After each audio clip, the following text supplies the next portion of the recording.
mag-swimming ngayon. Araw din kaso malamig ang tubig at mahangin.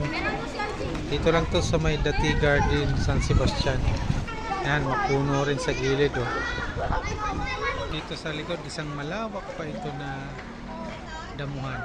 Ito yung function hall nila. 200 yung bayad sa swimming sa mga adult. Ayan, Dati Garden. Ito yung parking area nila. Ayan, malawak din. Ayan, andun na sa kabila yung Parksville. Ito yung entrance nila.